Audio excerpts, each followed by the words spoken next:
Welcome, everyone.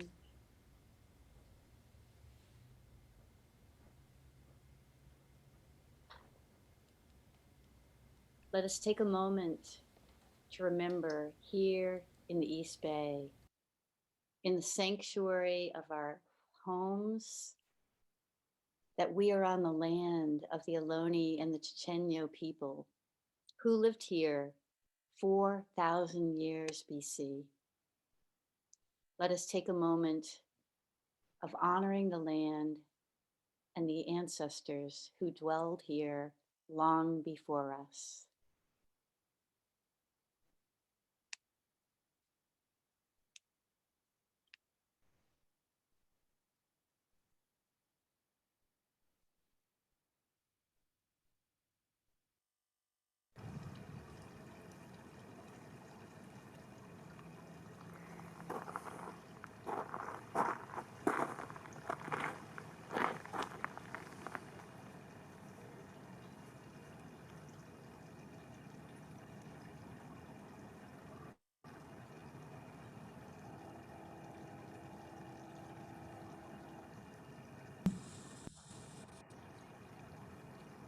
The imagined and remembered fragrance of herbs reaches out to all souls. Every mindful heart comes awake, comes to attention, takes its place in the Zoom circle. A singing, soaring, praising voice rings in the vacant air above and soaks into the hearts of those who are gathered.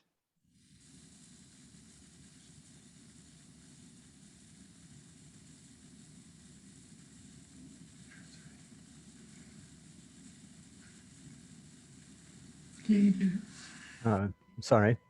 People watch and wait. Their composure masks a multitude of sins, distractions, wounds, wishes, and angers. Their silence pleads for holiness, for the sacred place and the sacred act and the sacred cleansing. The common stuff of our lives lie like dead leaves in the burning bowl. Ah, they burst into sacred flame, and with sweet, sweet fragrance, their hearts burn brightly. With prayers and songs and ancient texts, they are cleansed, are changed, are lifted out of the ordinary on a curl of smoke. Amen. So welcome everyone to this precious time together. And I'd like to extend a special welcome to all of you who are with us for the first time. We're really glad you're with us today. If you're brave enough, raise your hand if you're here with us for the first time. Hi, Kevin. Let's see. Hi, Sally. Hi, steering committee, whoever that is.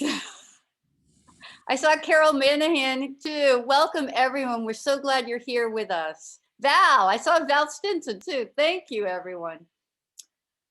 Okay, so late last night, I have an important announcement.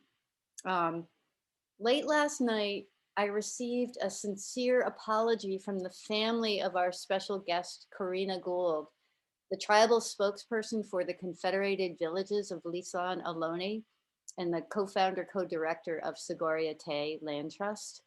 She has been in and out of the ER and late last night decided that she's unable to speak with us today virtually.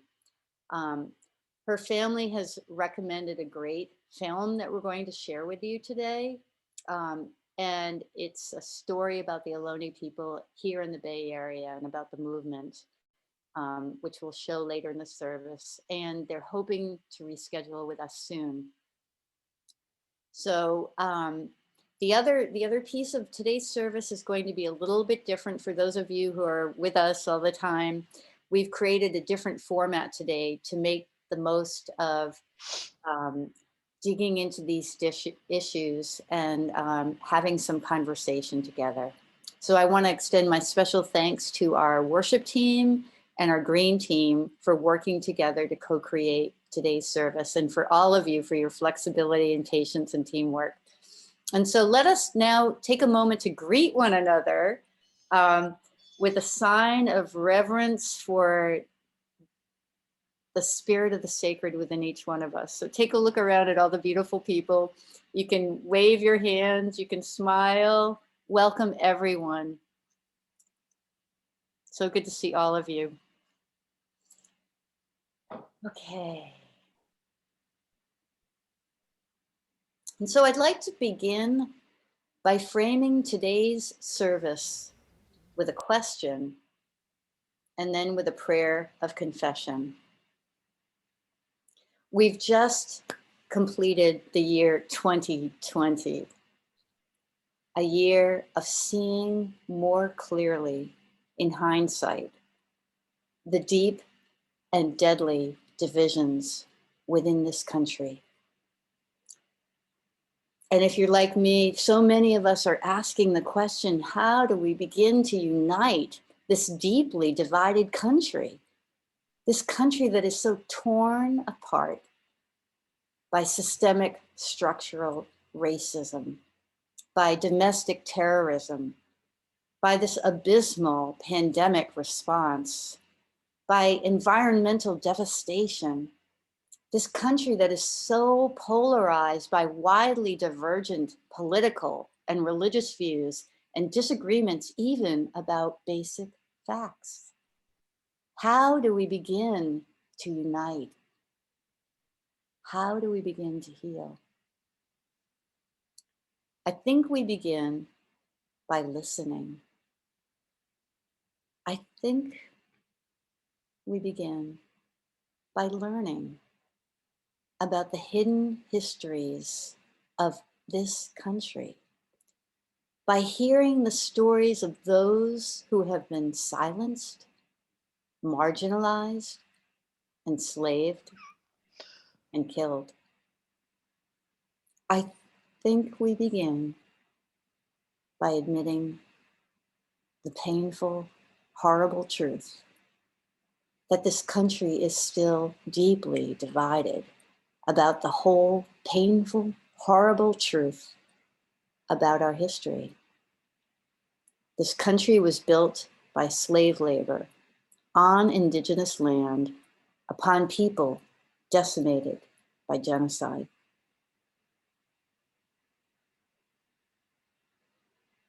That reality, as painful as it is, must be acknowledged and denounced. And amends must be made to begin this process of healing. And so, my friends, let us pray. Gathered here on this holy ground, the psalmist from the Hebrew scriptures reminds us that the earth is the creator's and everything in it, this world and all who live in it. We confess that many who have come before us misrepresented the Bible in order to dispossess indigenous inhabitants of their homes and of their sovereignty, claimed divine authority to take these lands, used treaties as tools of imperial exploitation. They forgot, but we must remember that the earth is the creator's and everything in it, this world and all who live in it. We confess that the doctrine of discovery harms all it touches, the generations of those it oppressed, the spirits of those who use it to oppress. Hope of healing calls us to remember that the earth is the creator's and everything in it, this world and all who live in it. We confess that as present-day residents of our precious Mother Earth, we have not been faithful stewards of her care. nor of the circle of life and all our relations, human and non-human. We have failed to make amends to the ancestors of indigenous inhabitants.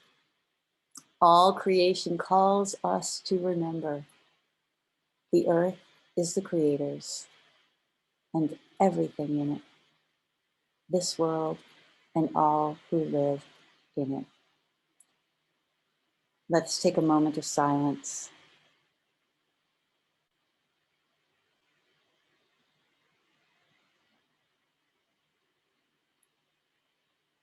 Today we come seeking divine forgiveness. We come to learn, to hold ourselves accountable, to make amends, to create relationships to restore justice with the ancestors of our sisters and brothers, these indigenous men, women, and children, to live in faithfulness and reconciliation for the sake of the earth and 7 generations to come. Today's guest, who's unable to be with us today, Ohlone activist Corrina Gould, writes, "We don't talk about genocide, the genocide of indigenous people in this country, I think, because people are scared to touch the pain.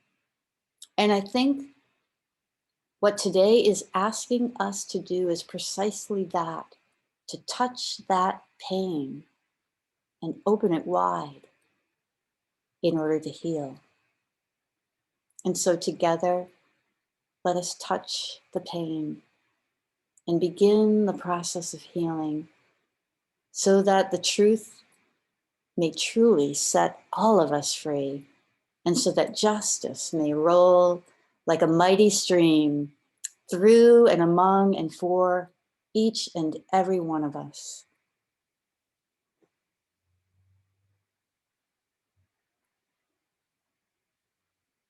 We'll now hear the opening hymn.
I may speak with bravest fire and have the gift to all inspire, and have not love, my words are fair as sounding brass and hopeless gain.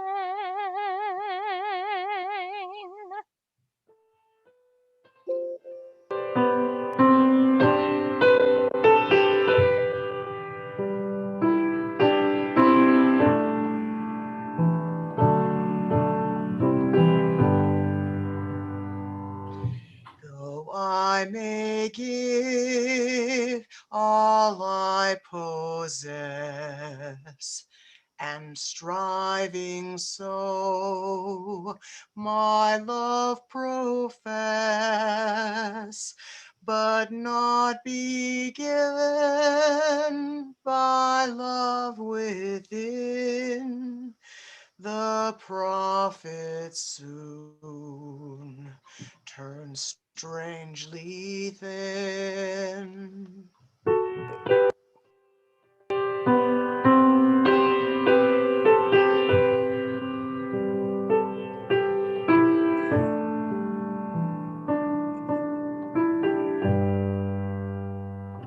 Come, Spirit, come, our hearts control. Our spirits long to be made whole. Let inward love guide every deed. By this we worship and are free.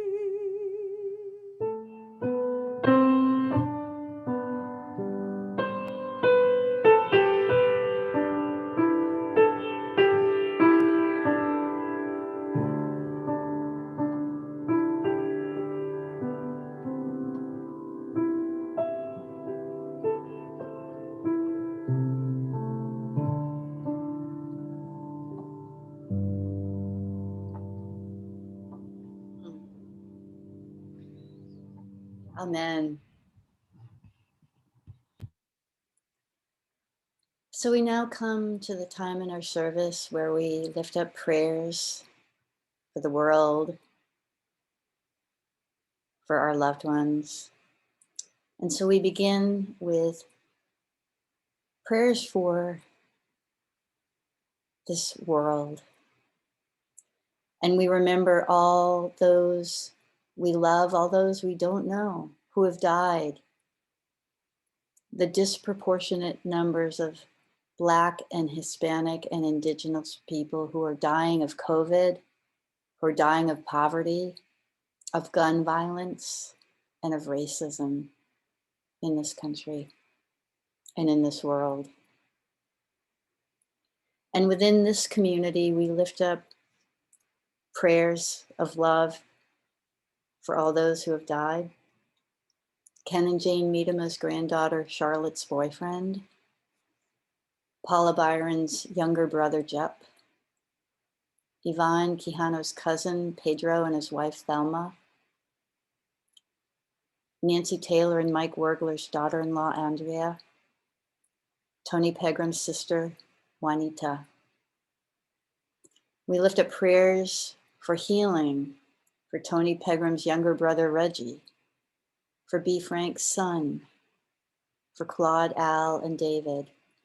And if there are other prayers, you can type them into the chat. And we hold all of these prayers, each one of us, in our hearts. And I also have prayers of joy. I look around here today and it's so nice to see Sally Hindman here. And I give thanks for her tireless passion for young people and seeing the power of art and empowerment, the transformation of their lives. It's so wonderful to be a part of Youth Spirit Artworks. And I give thanks for this team and for each one of you. There's a lot of you here who are drawn to this conversation and this movement. And I give thanks that we're here together to learn and to support one another. Are there other gratitudes?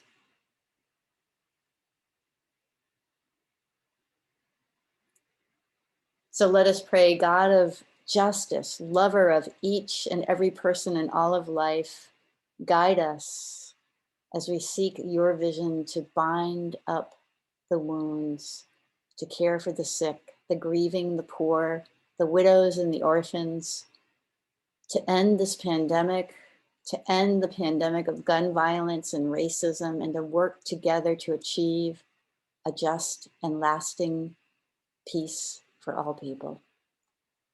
Amen. And we'll now hear our musical interlude. So I'll do this a few times. You can sing along behind your mic. This is an excerpt from a song by Sweet Honey in the Rock. I'll be your water, I'll be your friend, I'll be your everything, I'll be your land, I'll be your water when you're thirsty and dry. I'll be your water, I'll be your friend, I'll be your everything, I'll be your land, I'll be your water when you're thirsty and dry. Last time. I'll be your water, I'll be your friend, I'll be your everything, I'll be your land, I'll be your water when you're thirsty and dry.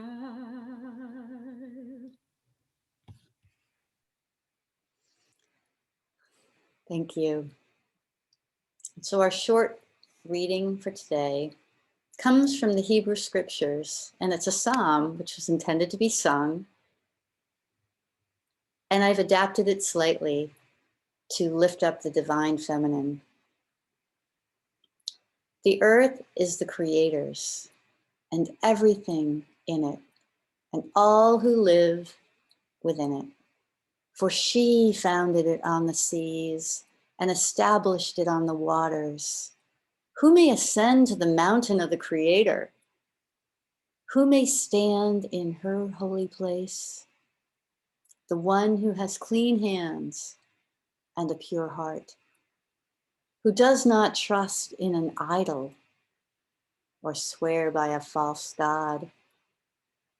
They will receive blessing from the Creator and vindication from God, their Savior. Such is the generation of those who seek her. Amen. Let us meditate briefly on these words in the sanctuary of our hearts and minds.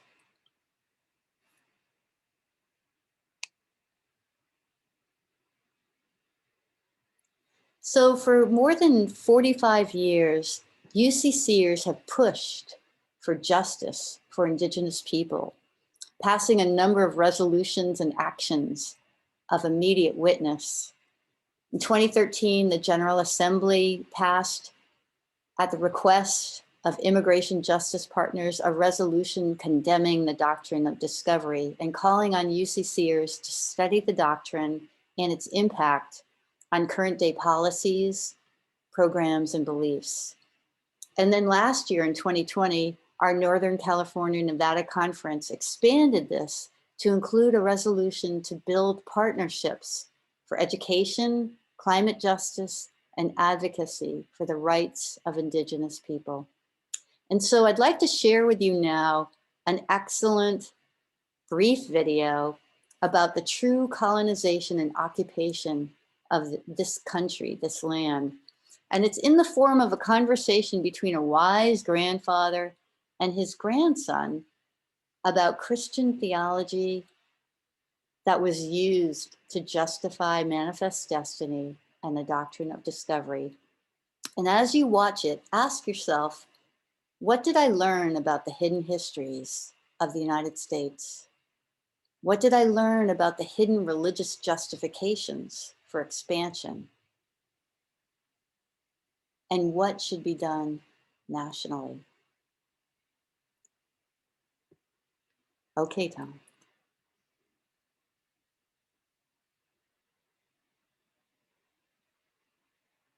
What's that book you're reading? It's about the adventures of the explorers who came here and discovered a whole new continent. Oh, a whole new continent. New to them maybe, but not for the people who were already living here. The explorers traded with them and bought their land. The people who got here first had the rights to offer things to the Indians here and buy the land from them. It was like a race. No. Oh, Don't worry, Grandpa. It was all a fair trade. fair, huh? Okay, let's begin at the beginning. Have you ever made up your own game? All the time. My friends and I figure out the rules, and then we play. And what if your friends gave you no say in what the rules are? I probably wouldn't want to play the game. Well, the story of the explorers and American Indians is like a game where one group makes the rules and the other group couldn't refuse to play and had to obey the rules they had no say in. And it's not over. Not over. There's nothing left to discover. Maybe not land, but you know, there are clues to discover from long ago, and they're still all over the place. Clues, cool, a mystery. Yes, a mystery. Because the real story has been hidden for so long. It begins hundreds of years ago when the kings and queens of Europe learned about a continent that existed across the Atlantic. These rulers were part of the Christian church in Europe, and they lived by a rule that it was okay for Christians to conquer people, take their land, and demand that they become Christian. The Crusades. They based this rule on the story from the Bible of Joshua and the Battle of Jericho. The one where they surrounded the walls of the city and blew trumpets and the walls came tumbling down. That's the one. The story was written down thousands of years ago in the book of Joshua and describes how the Israelites came to settle in the promised land, a land called Canaan, and how they took the land for themselves because God wanted them to do that.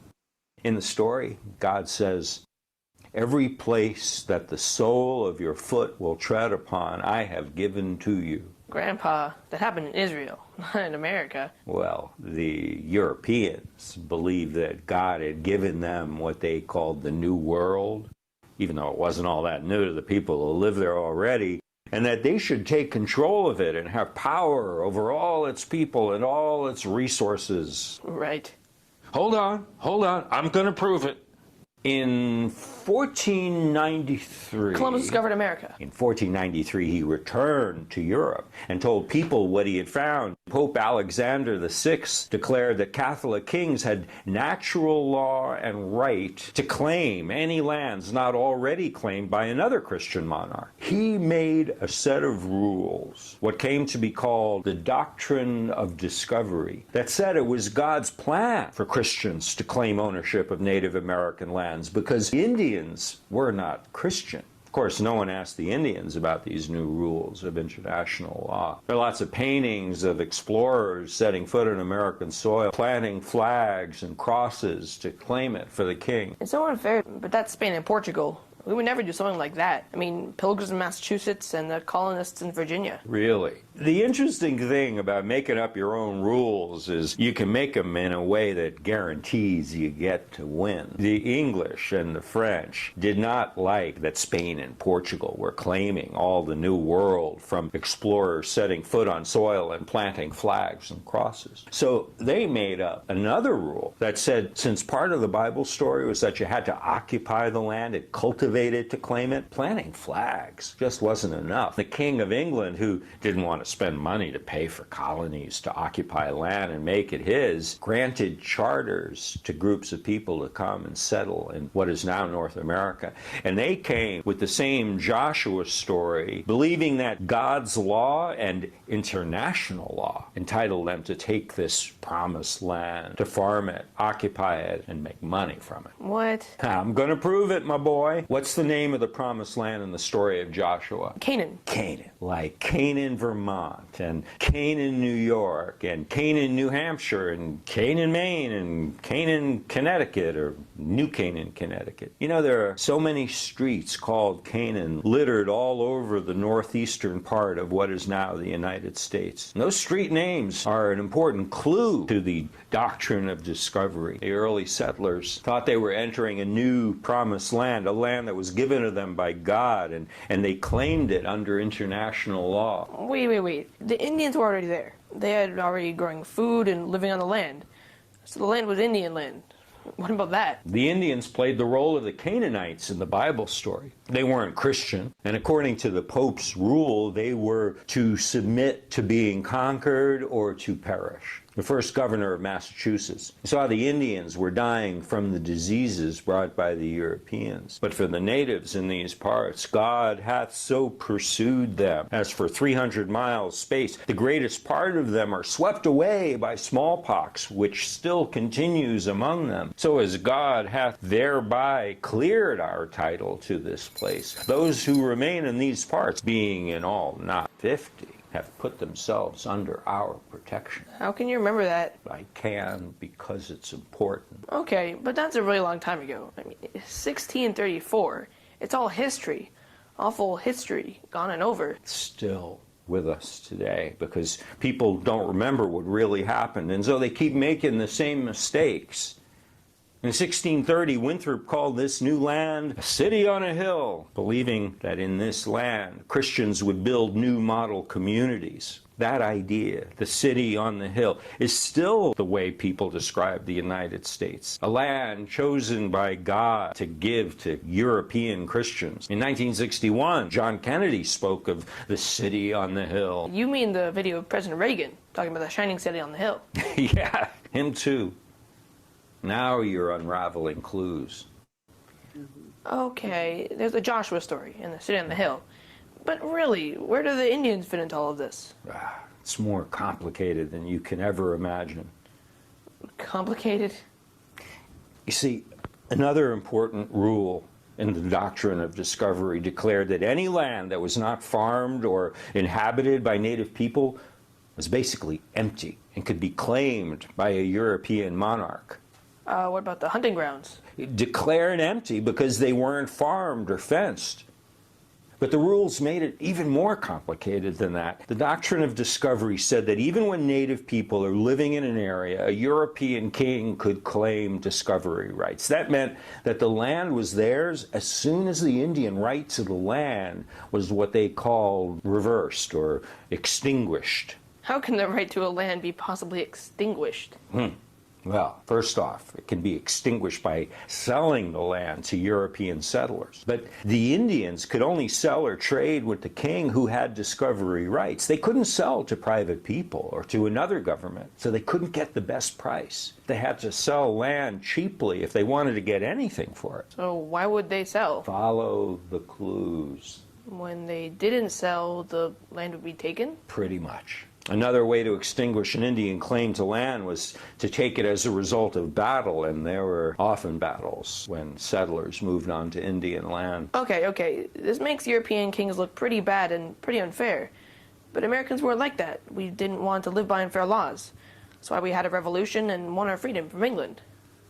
Well, as a matter of fact, one of the very first things the new United States did is to adopt the doctrine of discovery and to lay claim to all the Indian land that had previously been owned by the British Crown. The new U.S. government claimed the sole right to deal with the Indian nations and wouldn't let them trade with or sell land to people or other nations. Oh. Is that still true today? Yes. Indian nations within the territory of the United States are still forbidden to trade or sell land without permission of the U.S. Congress. So another clue to the doctrine of discovery. Back to the Founding Fathers. George Washington spoke of Indians as wild beasts, wolves that would retreat and die off before the advancing white settlements of the United States. But Washington was a general. What about the other founding fathers? Well, Thomas Jefferson, he was a lawyer and was very interested in how those international discovery laws could help the United States grow larger. Jefferson believed that Indian claims to land could be extinguished not just by sale or by war, but also by assimilation or removal. Either the Indians convert to European civilization or they'd be pushed out to make way for the advancing United States. But that's not fair. It's not just not fair. The government used the Indians to strengthen the Union. Because the United States claimed discovery rights over the Indian land. The Indians could only sell at very low prices to the United States government. But the U.S. government turned around and sold the land to private individuals for a big profit. Money from the sale was to pay all the states' debts from the Revolutionary War. The government bribed the states to give up some rights to the federal government and accept the U.S. Constitution in exchange for paying their debts. Wow. I'm really getting the hang of this clue hunting stuff. Like the Louisiana Purchase. In school they taught that we bought it from France for pennies on the acre, and that it doubled the size of the United States. But I'll bet that's part of the story too. That's right. Jefferson was responsible for that. But why did we buy it from France and not from the Indians? The Louisiana Purchase was not a real estate deal. What Jefferson bought was discovery rights to the area, meaning that the United States held exclusive trading rights, rights to buy property and rights to the land once the Indian title was extinguished, provided that the territory was settled. He dispatched the explorers, Lewis and Clark, I'll bet you heard of them, to trade with the Indians in the territory and to map it so pioneers could move in and the rights of the Indians could be extinguished. Jefferson sent Lewis and Clark all the way to the northwest part of the continent to discover what is now Oregon and Washington in the name of the United States. How could that happen here? The United States kept all those one-sided rules followed by kings and queens to their benefit. How come I haven't been taught this? It's been well hidden, right in plain sight. We don't question things that seem like they've always been a particular way. Native peoples have been calling for the repudiation of this doctrine for a long time, but it still exists today. That was the logic of the U.S. Supreme Court in 1823 when it made the doctrine of discovery the law of the land in a famous case called Johnson v. McIntosh. So why is this important now? Everything has been discovered already. What good would it do to reject the doctrine? We can't reverse 500 years of history. Can we? It matters because it's never too late to right a wrong. Indigenous peoples all over the world are calling for the reversal of the doctrine of discovery because they've all been hurt by it and still suffer its effects. Maybe Native people all over the world can't get their land back, but it matters to accept responsibility for the unfairness of what happened to their people and culture. And there's something really important. What's that? The story people tell about their country, the one you know deep in your heart. If that story says European or white people are superior to Native people and had a right to take their land, it's easier to treat people who are not Americans badly. If our story about our nation does not take into account how the indigenous people felt or were treated, it's easier to brush off the humanity of people that we don't think belong to the superior group, to think of immigrants as a danger to the nation. I see. It's all about the story. And that's why indigenous people who are working on immigrant justice want to talk about the doctrine of discovery, because how we behave as a nation, what laws we pass, and how we enforce those laws depends on the stories we tell about ourselves. So what can I do? Look for more clues to that new story and help others to notice them too. Be part of figuring out how to create a more just and fairer future for us all. Okay.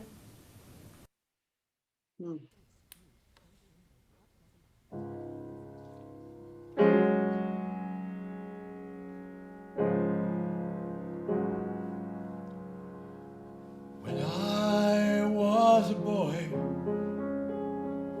my grandpa never told me, never told this story, the one he did not know. I will tell my grandchild, I will tell this story of those things that happened a long, long time ago. Still today they happen in 100,000 ways. Still the day they happened, and we think these are enlightened days. Oh, let there be great weeping, and let there be great sorrow.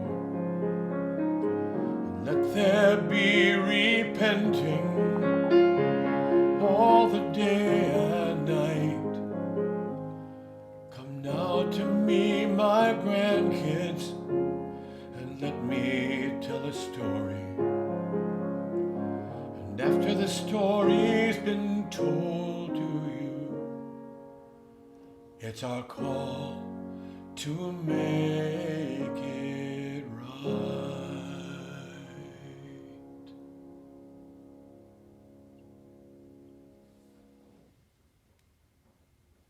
Thank you, Ken. I can imagine that you learned a bit more about the hidden histories of this country and the hidden religious justifications for expansion, and are thinking about what can we do about it. And at the end of the service, we're going to have some discussions, so please hold your thoughts. Another question comes up about what can we do together locally?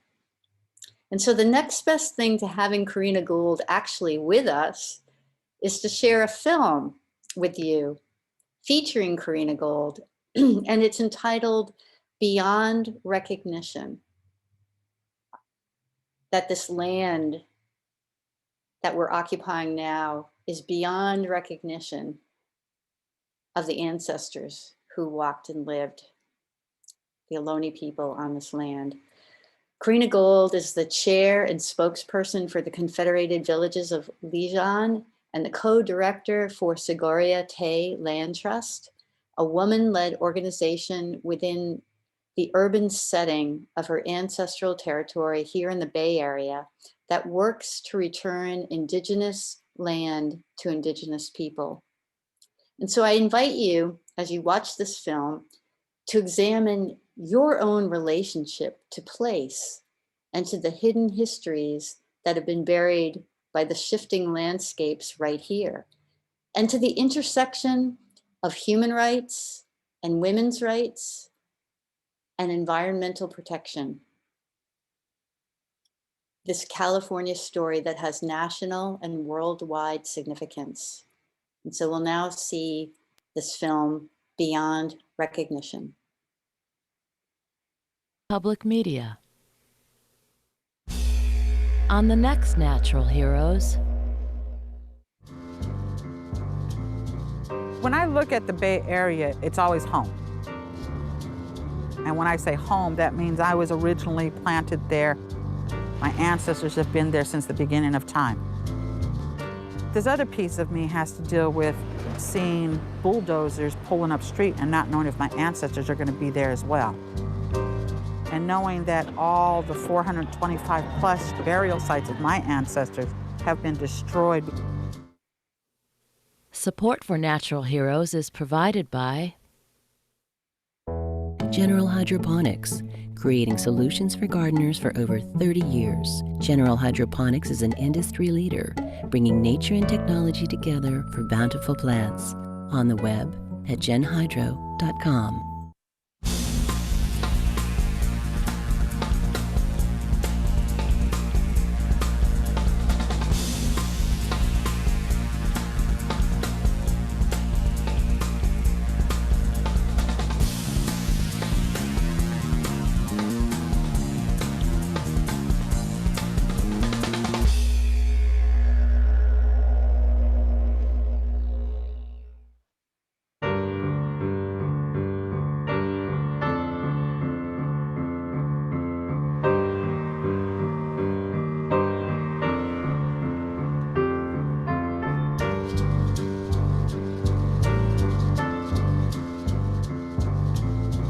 When I look at the Bay Area, it's always home. And when I say home, that means I was originally planted there. My ancestors have been there since the beginning of time. So I'm always home. So that's a blessing. But it's a double-edged sword. This other piece of me has to deal with seeing bulldozers pulling up street and not knowing if my ancestors are going to be there as well. And knowing that all the 425 plus burial sites of my ancestors have been destroyed because of development.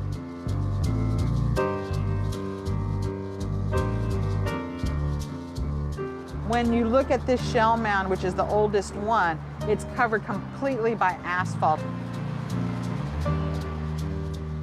My name is Corrina Gould. I'm Chochenyo and Karkin Ohlone. I've been working on sacred sites protection and preservation for the last 20 years of my life. They destroyed a mound that was over 3 stories high. Indian People Organizing for Change is a community organizing group that Corrina and I started in 1999. In the beginning, it was really about teaching ourselves to stand up and make some changes in our community. And so what we're trying to do now is create a land trust, a space where Ohlone people can come together, revitalize language and song and dance and ceremony, and talk about looking at the Bay Area in a different way, doing what our ancestors taught us to do, to take care of the land. And how do we do that with cities brought up all around us?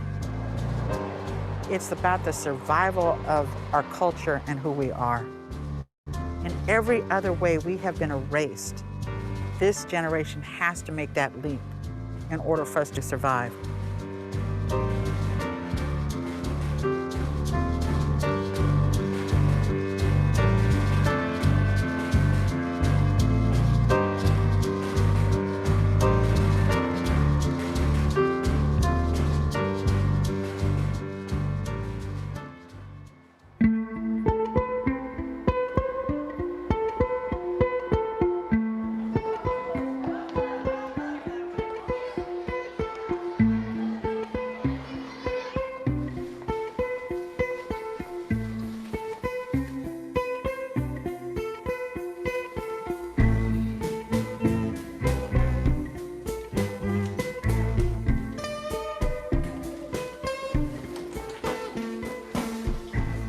Horshay Tuhe, Ka'atla Shanka, Ka'atla Rak Corrina. Yeah, say good morning. Good morning. Oh, good morning. How are you guys? All right. So the language that I just talked to you guys in is called Chochenyo. Can you guys say Chochenyo? Chochenyo. Chochenyo was the very first language that was ever spoken here in Oakland. And my great-grandfather, Jose Guzman, was one of the last speakers of the language. Is that cool? Yeah. All right. Who can tell me who were the very first people who lived here in Oakland were? It starts with an O, but it's not Oaklanders. Ohlone. Any guys, you guys heard of that word before?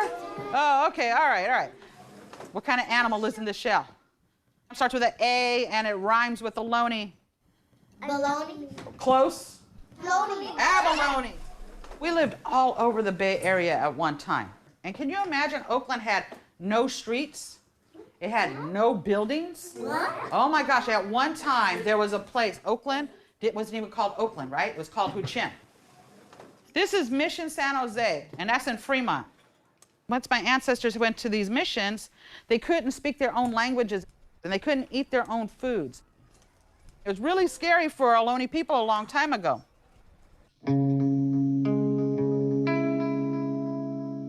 There was particular kinds of colonization that happened to California Indians up and down the coast. The Spanish sponsored the Catholic Church to come in and establish missions to domesticate the native people. They didn't want to get rid of them, they wanted a labor force. The way to do that is to disconnect their cultural cohesion. Native people got brought into the mission, baptized. 90% of the people died. Then the following American period where they were just interested in dead Indians so they could take the land.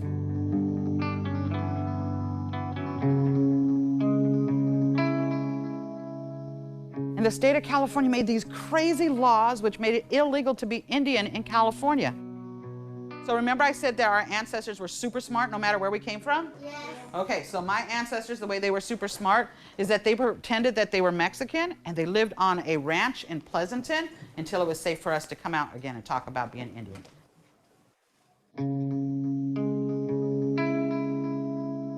In the 50s and 60s, you had all these tribal groups that were destitute. People dying, starving, economic depression. And people saw that, especially during the activism that came in the 70s with Alcatraz and civil rights. So people said, we need to help these Indians, do something for them. And they came up with this process.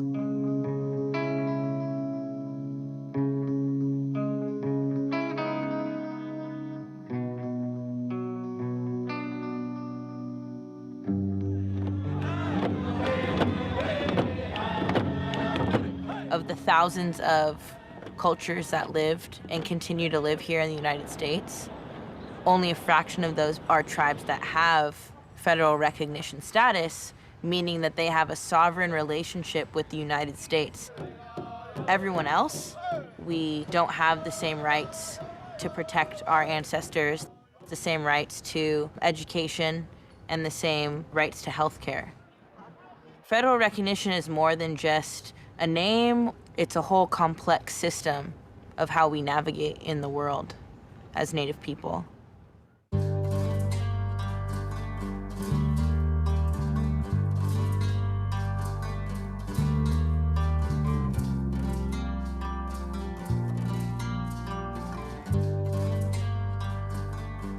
It's a process that is about us.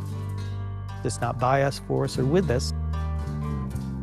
Even one of the developers of the criteria testified in Congress to his belief that the way it's being used is racist. It has made it virtually impossible for Mission California Indians to be recognized. There's too much economics involved along the coast for a government to allow it.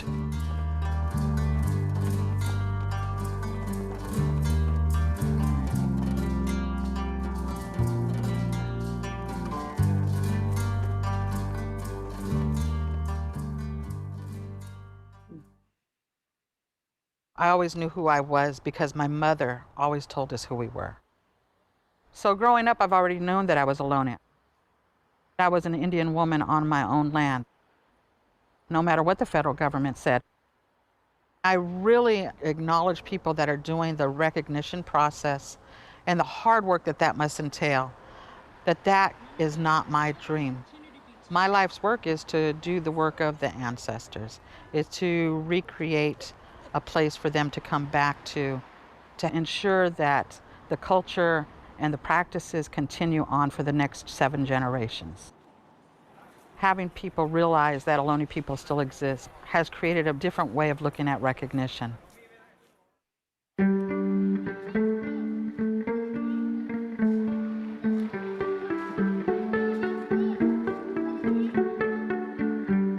Here in California, there's a sense that we come here in order to start over. That this is the second chance, you reinvent yourself here, you've left the past behind. And so there's much less reliance on heritage and history to give a sense of identity and place. Everywhere you live, there are always people who are keepers of the history.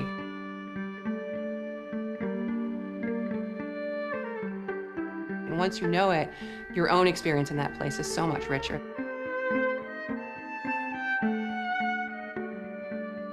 This was one of the very first protests that we did. Our friends came together and started protesting this mall being put on our ancient burial site. And we've been doing protests there ever since. So my son looks to be probably, I want to say 5 or 6 there. He's 19 now.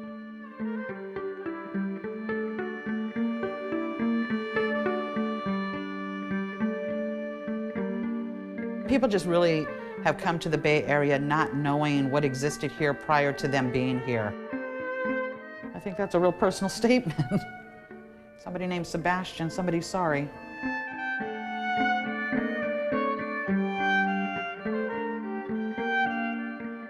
You can go to different places in the world and you can touch those sacred places. You can go to Mexico and Egypt and you can touch those pyramids that are there. When you bring your family and friends to the Bay Area, where are those monuments of the people that were once here? Do you take them to the mall?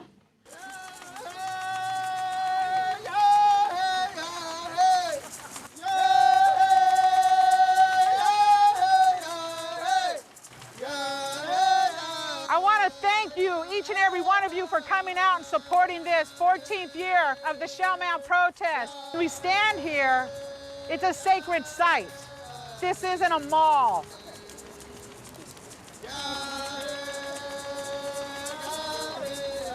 Everywhere I travel, I always pray at these sacred sites of our ancestors. That's why I'm here today. So I welcome you here. I hope you offer your prayer to them.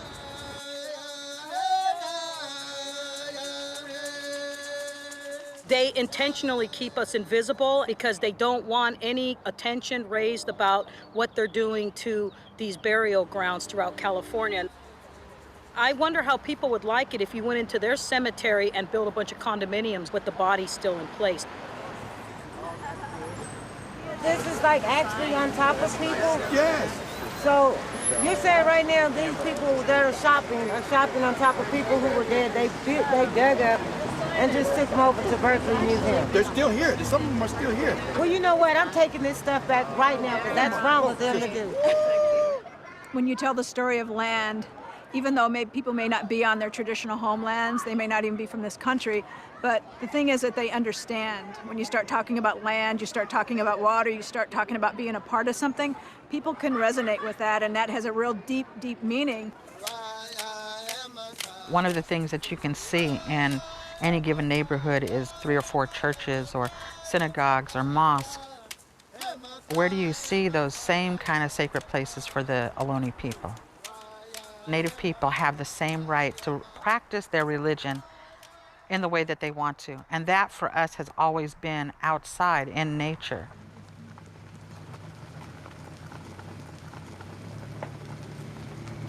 We're going to Indian Canyon Storytelling Festival today.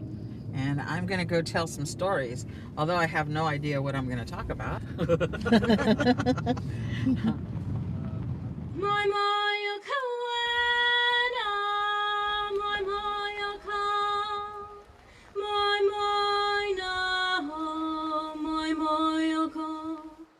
I grew up in Oakland.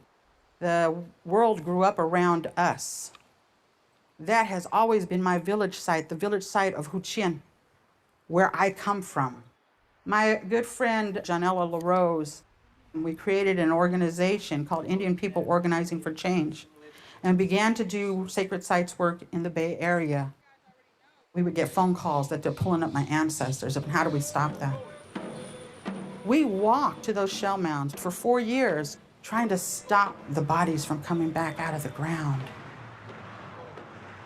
My ancestors also come from this really special place called Sogorea Te. April 14th, 2011, the city of Vallejo, they were actually going to bulldoze it through where my ancestors are buried. And on that day we showed up, we lit a sacred fire that lasted for 109 days. And we didn't leave that space. And I really feel like our ancestors were there. Because what happened was that people from all walks of life came, and we created a village very similar to the village that must have once been there. We left, we thought, in victory.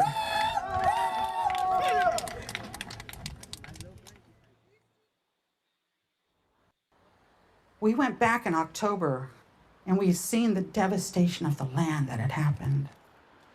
And it felt like a kick in the gut.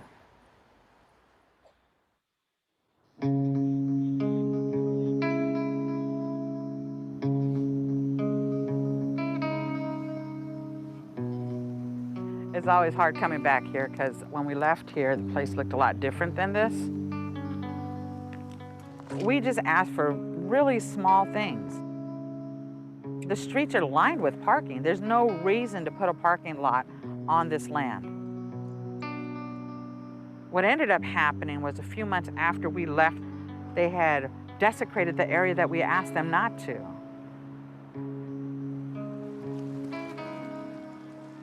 To actually be here and to actually see the land and really feel it is so sad. We fought, and I think some people will say we lost because the Ohlone people aren't federally recognized.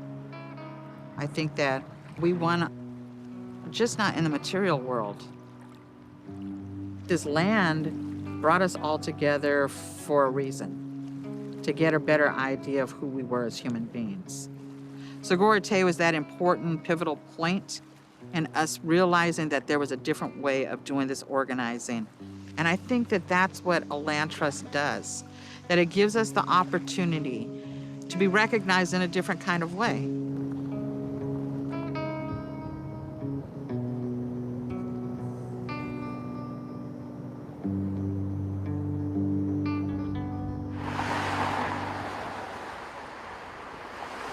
Well, forming a land trust is always challenging. I mean, It's a lot of work. you're forming a Right. nonprofit organization that's sole focus is land conservation or stewardship, and you can broaden it to mean cultural conservation.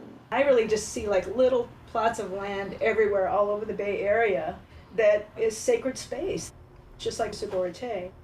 Women, as mothers, as grandmothers, we have this connection that's undeniable. That intergenerational aspect of it matches, I think, people's relationship to place over time and the way you want it to carry forth into future generations. And there's not many legal tools that do that. I learned so much from the young people. There's this idea sometimes that because you're older, you think you know more, but it is absolutely not true.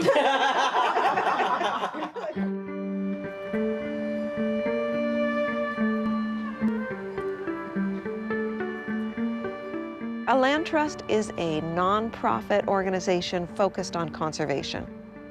Citizens who are tired of waiting for public support for conserving places that are important to them raise their own funds and purchase properties in order to protect them. Generally, land trusts in the Bay Area have been used for protecting open space, protecting certain habitats or species of concern, and protecting agricultural uses. Sort of a biological focus on conservation. There's a lot of money to be raised for that. The land trust that Corrina and Janella are working on is different for a number of reasons. They're going to be looking at urban areas, at sites that we typically think of as built upon, that are actually sites of a lot of deep history.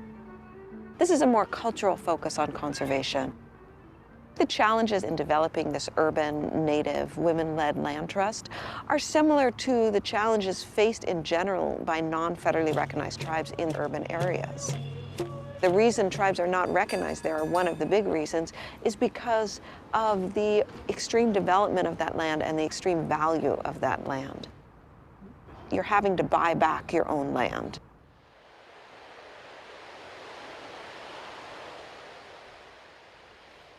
One of my other dreams to have happen is the 15,000 ancestral remains that's at UC Berkeley, and the 15,000 ancestral remains at San Francisco State will go back into our land before I die.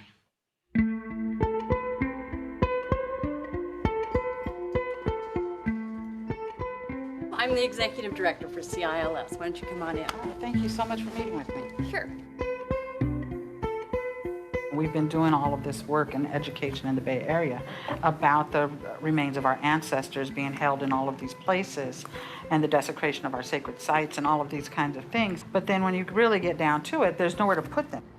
Unrecognized tribes now can actually request repatriation of those remains. You don't have to be a federally recognized tribe in order to obtain those. So it's just another thing to think about if you're wanting to pursue those remains once you have your land. What you may need to look at is whether or not there's private ownership, which would allow a portion of their land to be utilized by the tribe.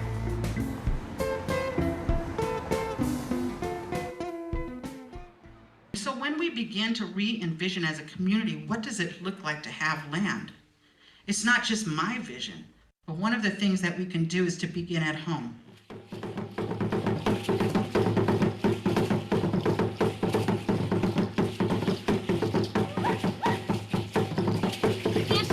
inspiration for all of you to be here, for all of us to be thinking about the ideas that the system that's out there is the only system that's available, because it's not. Tiny is creating an interdependent way of living, this off-the-grid piece of land in the middle of urban Oakland where there's able to build community in a different kind of way.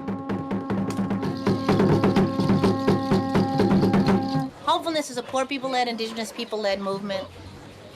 We, as poor people who've been removed and displaced and gentrified, are stewarding this land.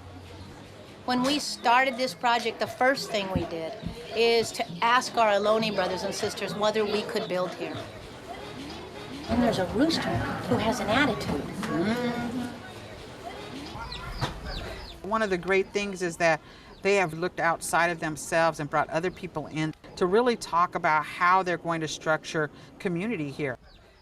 Looking at those kinds of things that she's already done gives me an idea of something that's already here. So it makes me hopeful around getting the land trust really soon.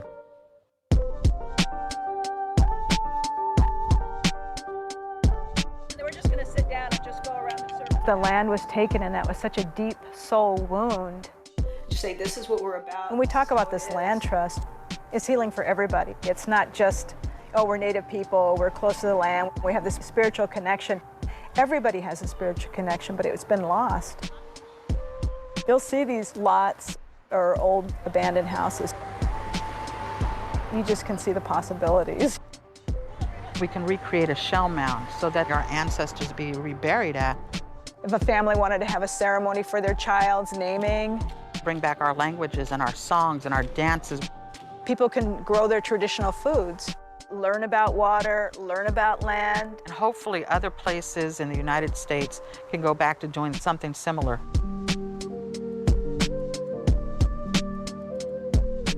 As we begin to dream about what this land trust is, it's a way for us as human beings to come back to being human beings. A way for us to learn how to treat each other with respect. A way for us to re-envision the Bay Area. We can create a healing for the people that are here. Not just the Ohlone people, but all people that exist on this land. Deep shield hidden by the trees, resistant to conform to the world that blind with systems and programming ceasing birth and giving the breeds of mental control to the prism of superior prison entrapment. Mind sent to slavery, braver than these, so we pray with degrees of earth connection. My protection, fighting till death of their infection. Even if I die, got my sons resurrecting the hidden wisdom instilled deep within them since the beginning of our history. There's no escaping the building of our escape to freedom for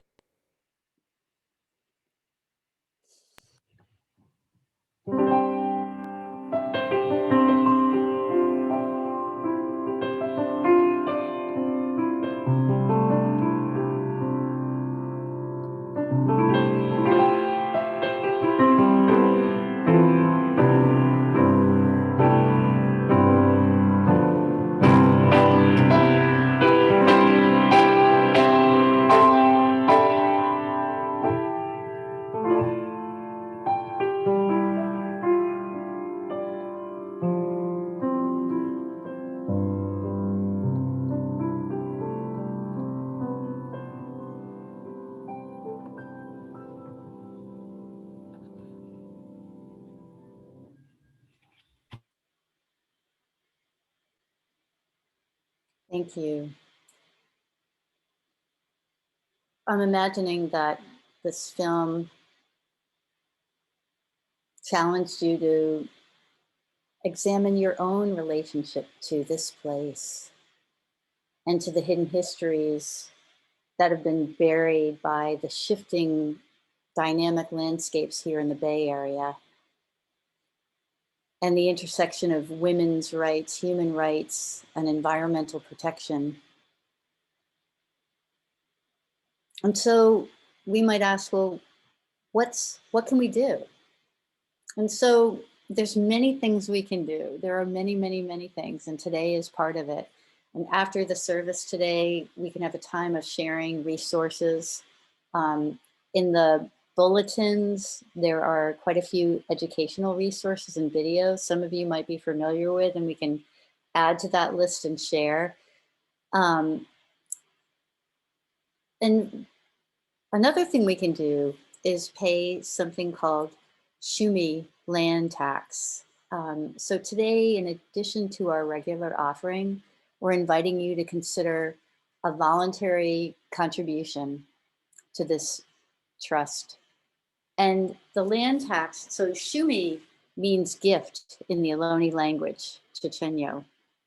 And it supports the work of rematriation, returning indigenous land to indigenous people, establishing a cemetery to re-enter stolen Ohlone ancestral remains, and building urban gardens and community centers and ceremonial places so that current and future generations of indigenous people can thrive here in the Bay Area.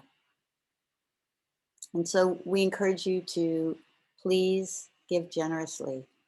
And another thing that you can do on the website for Sogorea Te, there's a way that you can calculate your Shumi, the gift that you should be offering based on the value of the home that you own or what you rent or commercial property. So all of us who live in the East Bay, Oakland, Berkeley, Albany, El Cerrito, Richmond, San Pablo, San Leandro, all the way to Vallejo, Benicia, we live on this land. And so please give generously. And so our benediction, and we invite you to stay on for Q&A afterwards, because I'm sure there's a lot of us here with a lot of questions and conversation in ways that we can partner.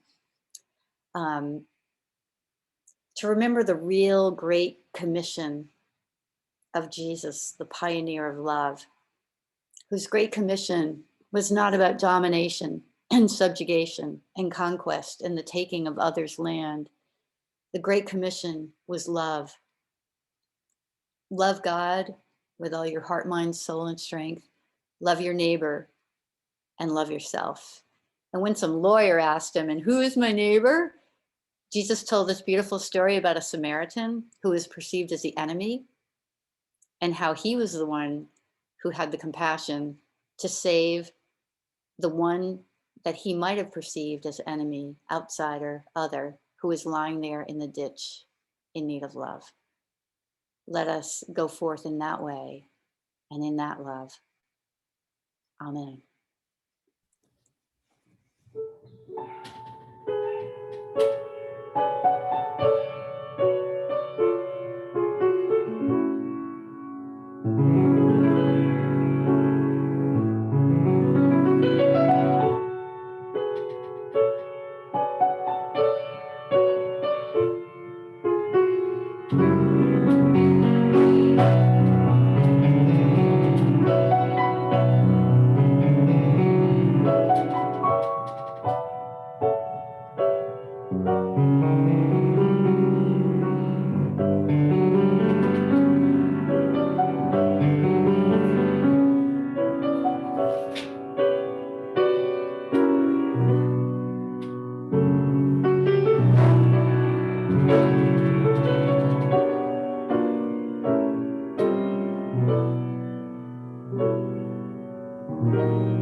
So I'm looking to see your faces. I would love for us to have a conversation. Those of you who are willing and able to stay with us, those of you who aren't able to, thanks so much for being here with us.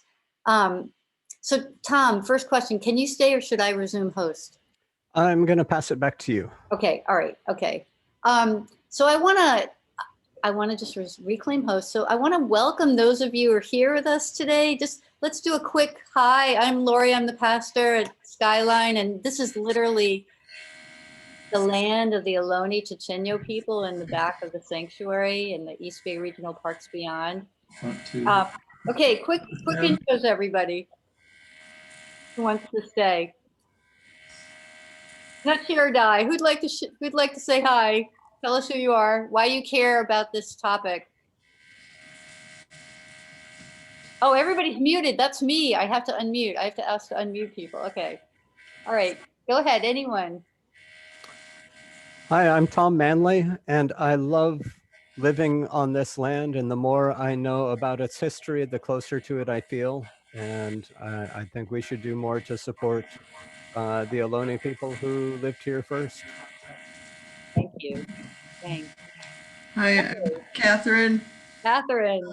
I just want to say thank you so much, Lori, for kind of last minute pulling together such a couple of great films. I feel like I have a much deeper understanding and appreciation for the struggle of these people and how important it is for us to be aware of it and participate. Yes, thank you. Thanks, Catherine, chair of our green team. Others, who are you? I'm Rod. Hi, Rod. I was always a little vague on this notion of discovery because to me, discovery is what lawyers did in courtroom. That was discovery. Yeah. I was aware of the term discovery and proof. Yeah. Yeah. But I didn't realize it was that legalistically developed or at least extrapolated the doctrine and the overwhelming extent to which it extended over the whole history. Yeah, those are really important hidden histories. We did not, I don't know about most of you. I didn't learn about that when I was in high school. I've had to read like the Indigenous People's History of the US and Howard Zinn, the People's History. Others. Dave, can I speak? Yeah, a personal experience. One of my commissions or project as an architect was to survey a site in Tiburon, which is still quite natural, except for some hidden, how can I call it, machine gun nests and things that were set up in that area during World War II for defense. But the project was about removing the remains of Ohlone, I believe it was, at San Francisco State. San Francisco State was mentioned. But the status right now is that the remains are in a basement of a building, San Francisco State, in cardboard boxes. And so they wanted to develop a new meeting place in Tiburon in a natural setting. And as far as I know, that study was done 15 or 20 years ago. That has not gone forward. So that's part of the struggle for recognition. Yeah. What's going on? Yeah. Yeah. And so we're trying to work around all the federal laws that make it really hard, that 30-year process that they were talking about. There's a lot of political will against sharing land because of how expensive land is here. And so trying to find another way besides being federally recognized as a tribe. Others. Hi, Nancy. I think that thing that really had impressed me, touched me is, well, there's a couple of things, but that our culture, we have these monuments, we have churches and we have cemeteries and we have monuments that are sacred to us. And for the indigenous people, they don't have monuments. They don't want monuments. The land is sacred to them, and their burial sites are especially sacred. And so anyhow, that just really touches me. Yes, thank you, Nancy. Yeah. Others. I might just add another Oh, I experience. want to, Dave. I want to give everybody a chance. I want to. Carol Manahan raised her hand. Go ahead, Carol. Hi, I just wanted to say thank you for inviting your friends and neighbors. I'm the pastor at the Community Church of Mill Valley. Well, Teresa Jenkins is a member here, and she used to be a part of that church. I don't know if she's still on. I remember her, yes. And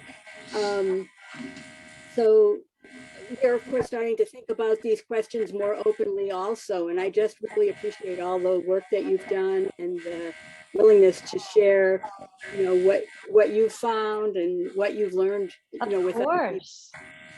Yeah, and we're recording this, so we want to share it conference wide. It's part of our commitment. We made this resolution to make amends, so we can do more together. Yeah, our church is on Coast Miwok territory. Yeah. Coast Miwok, right. Yeah. Thank you. Others who haven't had a chance to share. This isn't share or die, but others who'd like to. And I can unmute you if you're not, or ask you to unmute yourself. Oh, sorry, Jane up there. Jane Huchiun, yes. I'm Jane Perry. Hi, Kathy. I'm a supporter of the Sogorea Te Land Trust, and I'm just so very grateful to be welcomed here and to have had the chance to be with you as we get more familiar with what it means to be a good guest on Ohlone land.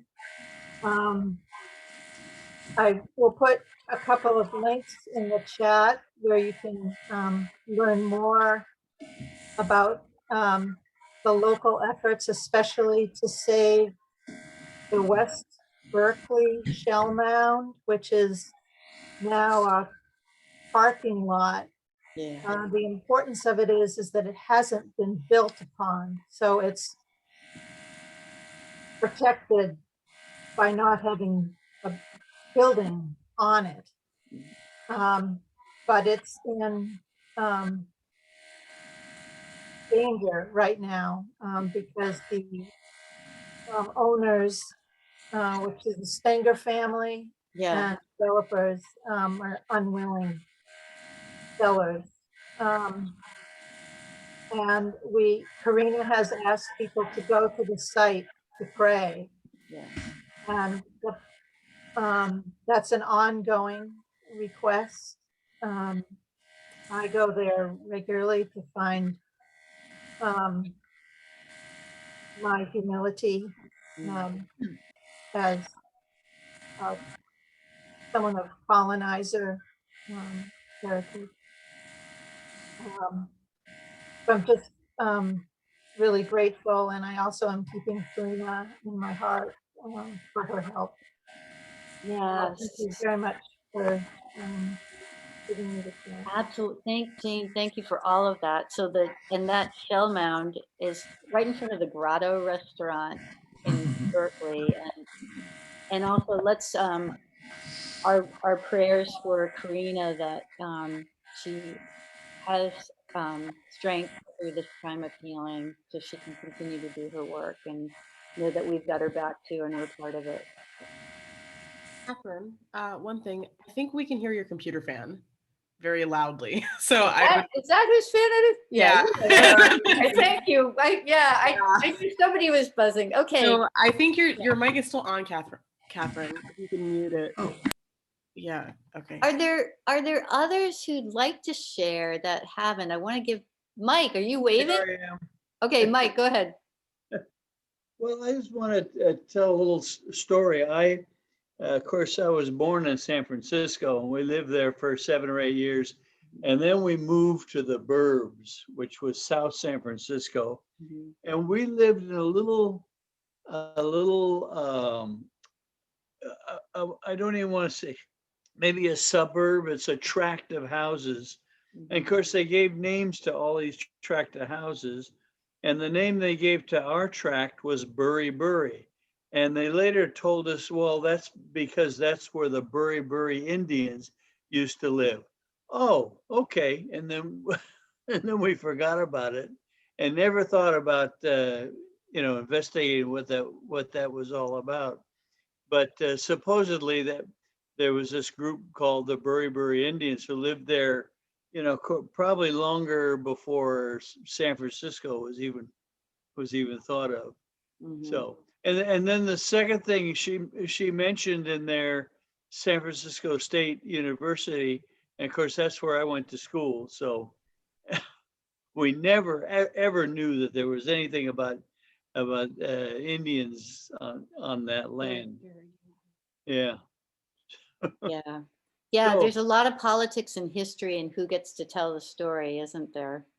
yeah, there's a lot that goes on that you don't even know much about. Yep. And that was certainly for me too. Yep.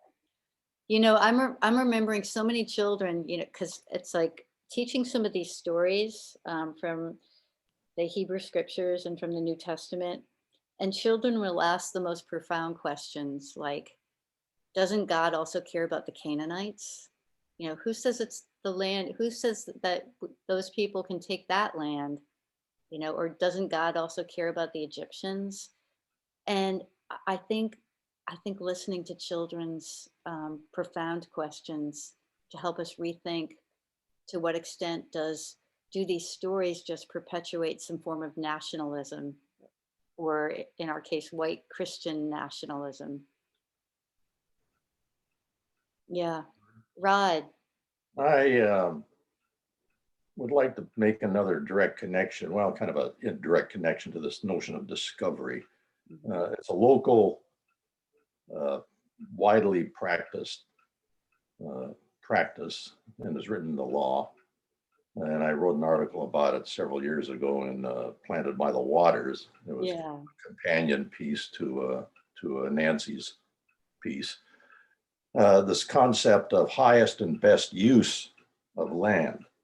My argument centered around the Santa Clara Valley, and the argument was basically that the highest and best use of prime agricultural land is not building structures on it, but retaining it for agriculture. Because when you don't retain it for agriculture, you force agriculture into more marginal lands. And when you force agriculture into more marginal lands, this means that the cost of food production goes up because the land has to be fertilized, it has to be somehow restored, and eventually it reaches a point where it is no longer restorable, particularly in marginal lands. And So any of the west of the Mississippi River is basically marginal land in the United States.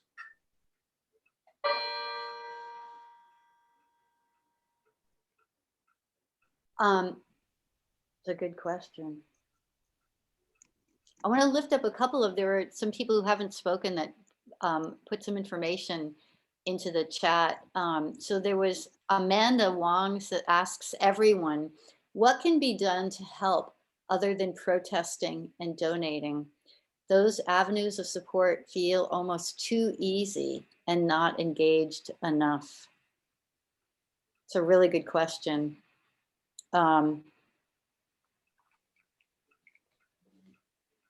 How do we make it more public? How do we put more pressure on our cities and our counties to be able to give land? It's a question for all of us. What do you think? What more can we do?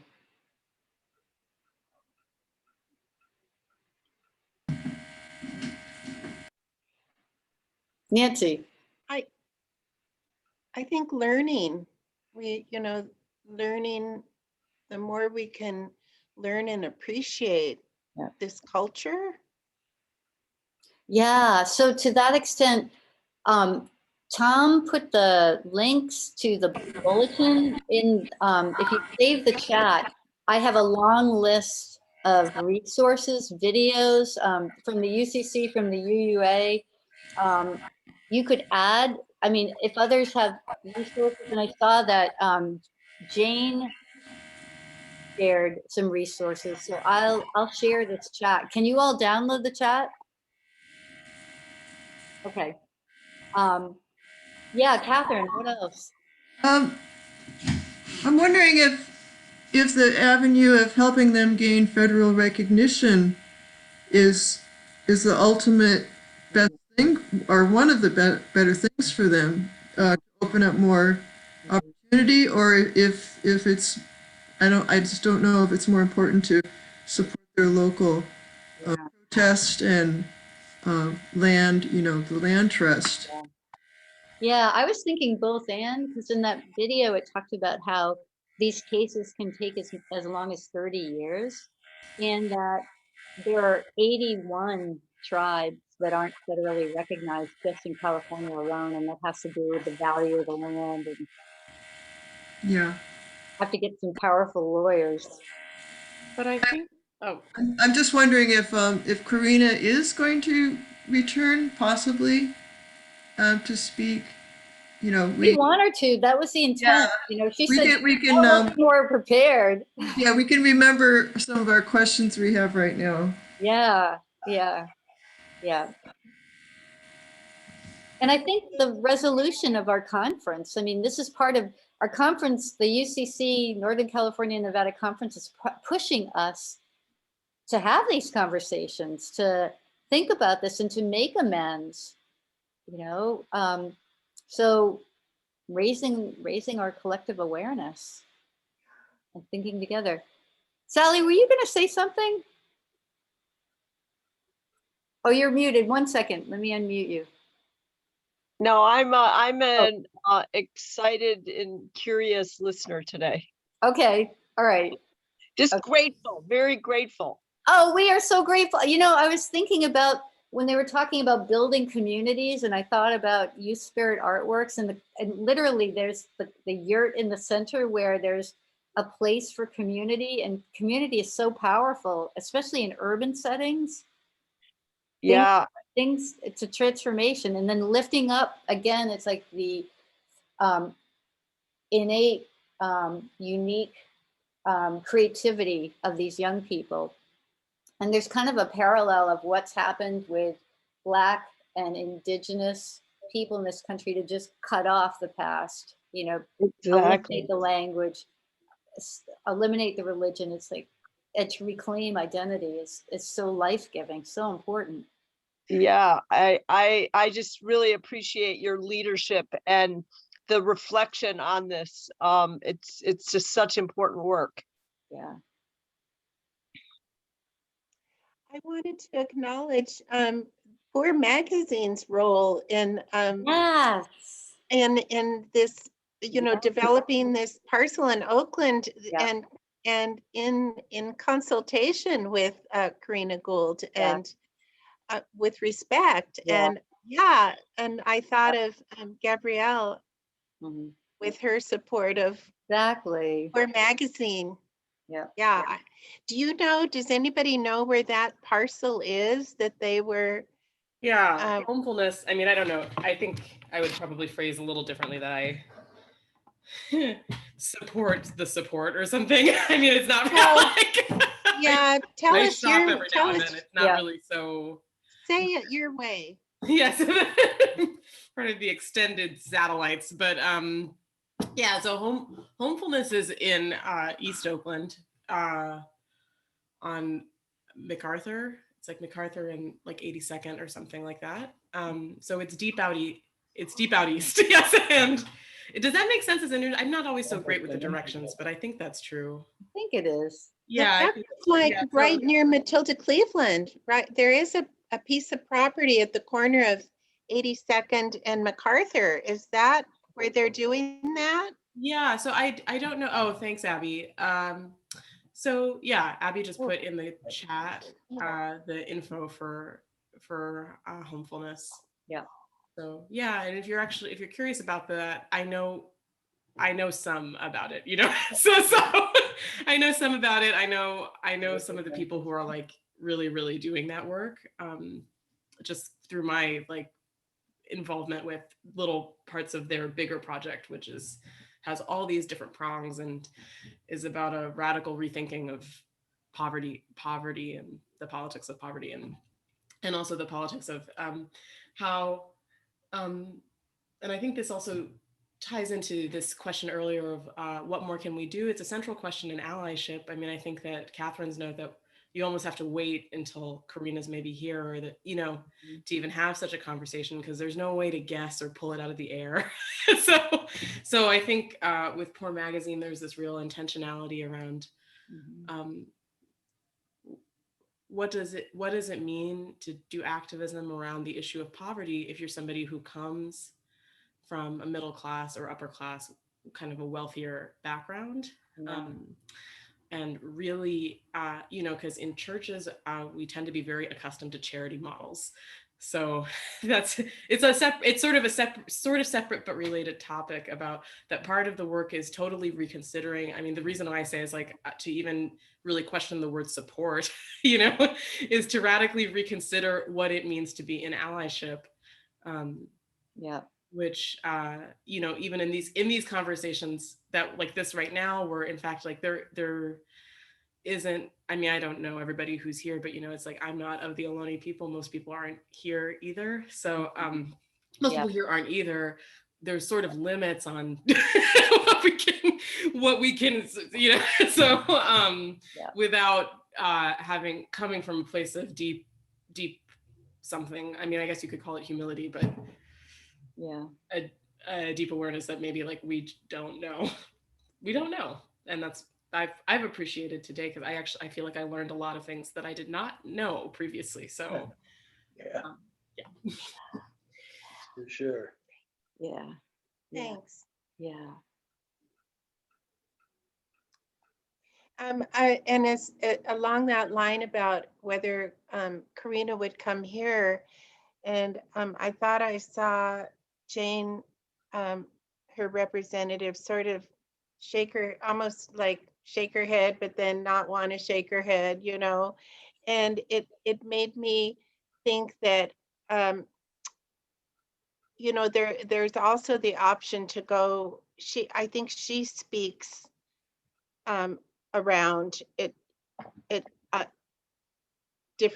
on different occasions, and we could go and hear her speak, and if she couldn't come here, gosh, I hope she's going to be well enough to, I hope she'll be recovering, but anyhow, we could go and ask these questions where she is sometimes. Yeah. It's pretty sobering, the history of this country. Jane Miedema, are you raising your hand? No. Oh, okay. You're just okay. Okay. Just twisting my hair. Okay, twisting your hair. I got it. We all have our different little ways. Didn't want to miss anybody. Yeah, all these. Oh, Carol raised her hand. Carol Manahan. Carol Manahan. Yeah. I just wanted to mention that it was maybe a month or two ago, I listened to a webinar with Corrina and some other people that was hosted by Diablo Valley College. And if I can find the link, I'll send that to you, and you might be interested in that also. Thank you, Carol. Thanks.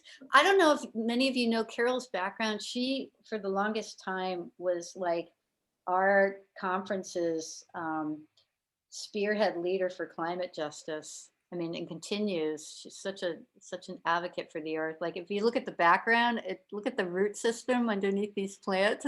That's so you. That's where most of the stuff happens. It's true. It's really true. Yeah, and in the soil. Yeah. Others who haven't said anything who'd like to. Well, this time it's my hand. Okay. Okay. I know we have limits on answering questions, but I'm hoping somebody here who is involved in the work can tell us whether the cemetery that was mentioned in the film, the new cemetery, will be another shell mound, or will it be some other kind of cemetery? Would Sally know an answer to that, or somebody else that's? Well, my understanding is that there's I mean, the effort on 4th Street is, you know, recognizing and preserving that space, and then also creating a cultural center of some sort. And nice. I haven't been super involved, but I think what's really poignant about it, I don't know if any of you have spent much time over on 4th Street, but it's just really striking to me. You know, they're selling, with all due respect, you know, shirts for $350, you know, on 4th Street. 4th Street is an incredibly upper class haven in Berkeley. Yeah. Yeah, and really, you know, striking in the way that it's sort of a darling little place for the haves. I mean, I buy coffee there. I you know, I go there too. We go there, even if we're middle class. But and so it's just, it seems really powerful, and just such an amazing symbol to do something there to really recognize and preserve Indigenous history and culture there. And so I think it's really worth all of us going there and paying attention to the organizing that's going on. It could be really incredibly powerful to have that presence, to buy that land back and do something really striking there. I mean, just the gap between the rich and the poor in our country. And so anyway, I think it's, what they're doing is really, really important, super powerful and important. Yeah, Sally, I just want to build upon what you were saying. I mean, in the beginning, we were reflecting on lamenting the great divide within this country in so many different ways. And I think part of the healing begins by acknowledging that it's still deeply divided, and by highlighting the pain of those divisions, you know, that raises awareness at ground zero and can begin to be part of the healing. And when you go to 4th Street, you are also struck by the homeless encampments that sort of surround the area. I mean, it's such a contrast. I think 4th Street is probably the sort of the most kind of upscale little area in all of Oakland and Berkeley, you know. And then here are these homeless encampments around there. It's just. Yeah, Abby's got her hand up. Now we see your forehead, Abby, but we can't hear you. We can see you. Okay. I think it was the wrong button, but it's happening. Where'd she go? I don't know. Oh, she disappeared. Oh, well. Okay. Well, I was just gonna say, I was also struck by, I think it was Jane, not Jane Miedema, the other Jane, but yes, I think might have signed off, but this thought that the request is to go to the site and pray there. I think that feels very doable or something, and is very potent. So I don't know. I was, yeah. Yes. I just sort of had this moment where I was like, oh, I can do that. Like, you know. So, and so. Yes. Well, that went well. Hi, Abby. Glad you're back. Yeah, thanks. That took a minute. Yeah, I guess I'm just thinking about kind of what Gabrielle was saying about also like the words that we use to talk about, you know, support or donate. And I think the Shawnee land tax is a good example of that, because it's really like, I'm going to pay taxes to a government this year that I don't agree with, you know, 90% of what that money is going to be used for. And yet it is due to, you know, the occupation of this land that we're all on. So I think, yeah, I think talking about the way that we redistribute our material resources, and also not just material resources, but all our resources. So redistribution and tax and yeah, reparations and the words. Yeah, the words are really important. And thinking about the way that the Black Lives Matter movement and Indigenous sovereignty movements are intertwined, in the way that defunding police and abolishing police and rethinking what actual community safety truly is, and who and what is protected, because the police in this country, protect like white capital. And so it is clear, that the second film especially, I think, was really amazing. And it's clear that, that their land has not been protected and defended. And so, the way that we make our choices around safety and what we consider safe and not calling police, and it's all really connected. And and the work, challenging white supremacy is also challenging the Indigenous occupation of this Ohlone land. So I appreciate the space to talk about it today. Absolutely. Thanks, Abby, for speaking up. Yeah. It's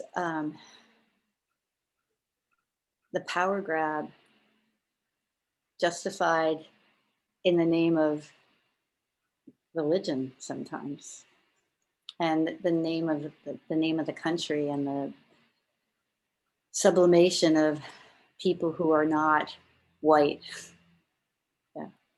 Yeah, and also this point is maybe latent, in a lot of these materials, but that the history of slavery in this country, which we know, we've been having, thank God, now a resurgence of a whole conversation about how that's endemic to like all the conditions of our present in the United States, but that the history of slavery is also the history of like manifest destiny and of this kind of complex narrative. Yeah. So that's something that I think, I knew, and also there's a thing where many Black people in this country, as we've discussed in other services, but many Black people in this country have Indigenous heritage that actually is like really buried back there in the, like including me, and it's just way back there. But that's kind of a useful point, that it can be possible, like it can be this thing historically to think about those as these two separate catastrophes, but that they're like this, they are and they continue to be kind of very connected catastrophes. Yeah, that in the Reconstruction period in this country, you had to hide your identity as an Indigenous person, or you would lose all your rights to claim yourself as pure white in some of the states. Like the discovery doctrine at the county and local level, expanding the boundaries, the municipal boundaries, as a way of expanding the tax base. And it usually follows the development of housing and commercial activities. And you end up annexing these properties, higher and best use than higher and better use than whatever it was before, increasing your tax base. And as I said, forcing agriculture and other more utilitarian activities into marginal areas. Yeah. God, isn't that the story of the Bay Area? Thinking about the delay of infrastructure because there's so much pressure about don't do it in my backyard, or affordable housing, not in my backyard, because we don't want to devalue the properties. And I moved to San Jose at around 1950 or the late 40s, and it started around 1960. And they started developing something called the, I think it was Tropicana Village, the first housing development in San Jose. Up until that time, the whole valley was nothing but fruit trees. Over on the western fringe, it was tomatoes, because it was hotter over there. And now, because of the effects of this, in effect, desertification of the valley by covering everything with concrete and structures, the climate has been seriously deteriorated, so that it's hotter in the summer, drier in the winter, more polluted. but the taxes are going up. But the other side of that is that the taxes are going up, but the tax money is not going back into improving the situation any. These high-tech companies are gobbling up the tax base, and it's just not feeding back into the city very much. I was down around a couple of years ago, down around San Jose State. And San Jose State, sidewalks are broken up, abandoned housing, deteriorated housing all around San Jose State University, where I got my, was my alma mater. And so the money that's being sucked out of the Santa Clara Valley is not going back into the Santa Clara Valley. Yeah, and I think, I mean, I feel like in these discussions it can be, that was all really, that thing about the climate is so true. That's also true in cities, that places with a lot of concrete tend to be hotter, which is part of how the climate affects different groups of people in different ways. Is that if you live like in the Oakland flats, like it's hotter than in the hills. Except now we have the fires, and that's a whole different fight.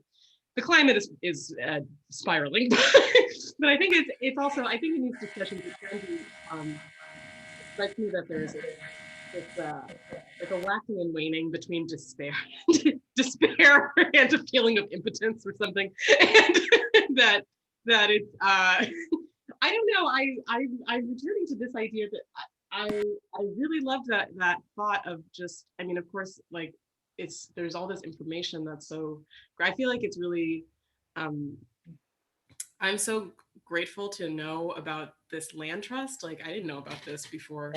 I mean, I was involved in the planning of this service, so until a couple weeks ago, but before that, I really had no idea. And it just gives me this feeling that it is possible to make these kinds of interventions and these kind of systems that feel so hard and difficult to crack, and that there's this, and I think this is true about a lot of things, that there's some kind of spiritual transformation that has to happen, and that's pretty difficult to pin down and kind of ephemeral and difficult to understand. And but that is actually something that everybody can do without, it's not contingent on like material resources. Yeah. Money or Catherine's trying to raise her hand. Go ahead, Catherine. I'm just glad Rod brought up climate change, because the whole inspiration for me of having the service, of inviting Corrina or having the service, is that this is our Earth Day service, and what I'm just always impressed about is simply the fact that the Ohlone people lived here for thousands of years. We don't know, 10,000 years, in harmony with the land. And they did work the land. They pruned and planted, they grew food, they harvested food, they burned the land. They did use the land, and they survived here for that long. And we can learn so much even just from thinking about that, and maybe learning some of the practices that they have used for thousands of years to support the land and the soil. Yes. The ecological trend is from forest to grassland to desert. That's yeah. Absolutely. And recognizing the interdependence. And there's the theology, I think, Gabrielle, you were talking about theology, and I think the theology that needs to be challenged is that I think on some deep level, this country really believes that some people are more valuable than others. And based on religion or race or gender or sexual orientation or class or whatever. And that needs to be challenged. Yeah, Jeremy. I was just wondering if there'd been, I missed some of this conversation, been any discussion? I mean, I guess the fact is, right, our church is on Ohlone land. Have we thought about donating some portion of that to this cause? Rather than we're thinking, it's all in process. This is in real time. One of the things we could do is pay a Ohlone tax based on, like, just as individual properties can pay, you can look at how many bedrooms do you have? Do you own or rent? We could do the same calculation for Skyline and do that. And in addition, we all, because we're a congregational church, it's not like there's some CEO who decides. We can decide, would we want to like set aside some times for ceremony? Catherine? You know, when Lori and I were planning this and speaking with representatives of the Ohlone group, we invited them to come and see the land because they haven't been up there yet. Just look around and just kind of start a conversation about if they would like to plant some things on the land, some food or medicine plants that they use, or what else. So it's just this beginning sort of stages of meeting up with them on our land. Thing Gabriella brought to mind as well, perhaps some sort of reminder of sacred prayer of the Ohlone somewhere like near the labyrinth or something. It's not just money, it's other ways we can. Jeremy, you might have to repeat some of that. We didn't hear you. I think I'm hearing a lot of feedback. Yeah, now we can hear you. There it is. Yes. Too far it's away. that Catherine's fan is a bit loud, so it's not. I mean, nobody's fault, but Right. so No, could you say all of that again? Yeah. If there was an Ohlone prayer little monument near the labyrinth, that could add a sacred nature to our labyrinth. Is a pretty beautiful sacred space. Just thinking about, as Gabrielle was saying, we don't want to just focus on the money part or the land part, but sort of since we're a place of faith, using our faith to strengthen our support as well. Just a thought. And also the acknowledgement more often of whose land we're on or who are the ancestors. Like remembering the first people were not Oaklanders. Well, my understanding is that. Oh, Nancy's trying to say something. Wait a second. She raised her hand, Rod. Sorry, go ahead. You have to unmute, Nancy. Unmute. And are there others who have been quiet that want to say anything? I know there's sometimes it's the quietest people who have so much to share. I don't want this to be sort of inner, like, and I don't want, it's not share or die either. You don't have to share. I mean, I guess I just wanted to say that I'm hoping that we can have a conversation with Skyliners and make some proposals and decisions at some point. I don't know if it would be in connection with this oh gosh, this retreat, or we're going to have we're in discussion already. It's happening. Yeah. But I'm hoping, there's things I want to say that I don't really feel are appropriate to say at this juncture. Okay. You know, proposals, I mean, plans, brainstorming. Okay, we look forward to when you feel called to start talking about it, Nancy. Yeah. In answer to Catherine's comment, my understanding is that the Western Hemisphere was essentially uninhabited until about 12,000 years ago, and when the migrations from Asia came across the Aleutian Islands and down into, further south. Now, there was nobody there, so at that time, apparently, there was no question of discovery. There was no one to argue with, so people just settled. But once they started settling, of course, then the same problem started over again. The tribes got into wars with each other.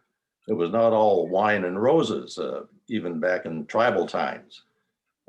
In particular, in more marginal areas such as the Southwest, where the tribes were continually stealing each other's horses, expropriating each other's hunting grounds, expropriating each other's women, So, it goes back to the question about the Canaanites, I don't know if anybody preceded the Ohlones, but, Is it possible that the Ohlones displaced the indigenous peoples? That question of using it's conquering and claiming that it's God's will to conquer other people who have other gods, and who has the right to say that? Well, whether it's God's will or whether it's not God's will, it occurs. You know, one group displaces another group for whatever reason. Yeah. And it gets into how these stories are read. If you read that as the literal, infallible word of God, that God promised Abraham, you know, and his descendants the land of the Canaanites, unquestioned, you know, or the Great Commission, if you take that literally, you know, go forth and make disciples in the name of Jesus. And then you can extrapolate from that and justify all kinds of land conquests, rather than to say, well, these were human beings, and that religion can be manipulated and exploited for all kinds of nationalistic purposes. And that what we're reading sometimes in the Bible is that very same thing.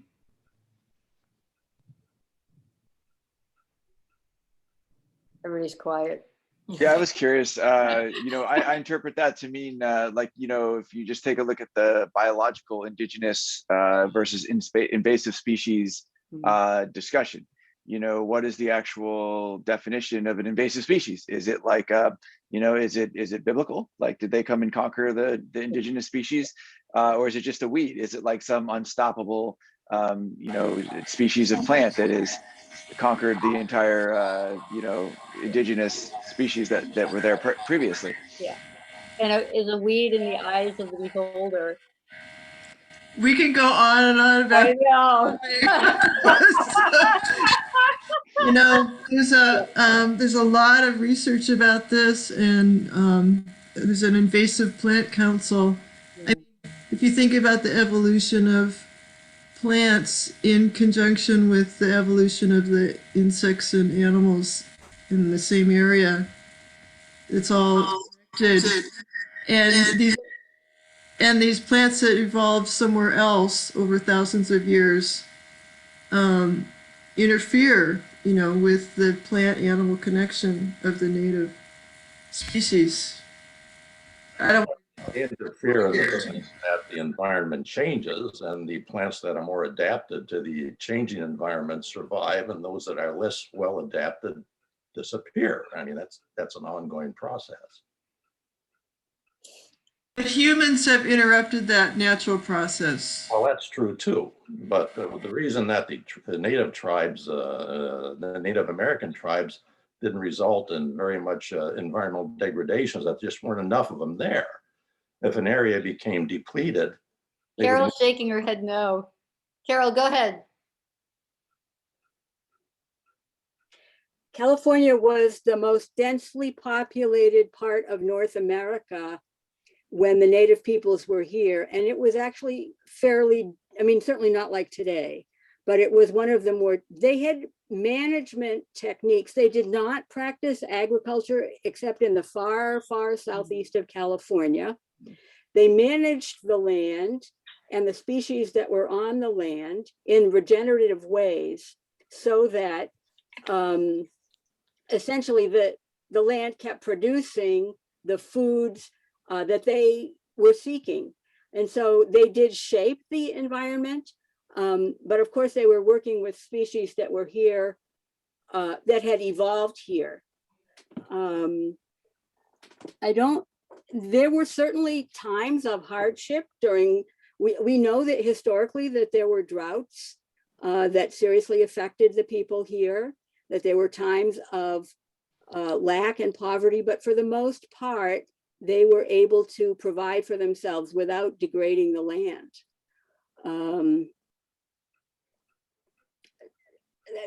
That's what ecologists will say.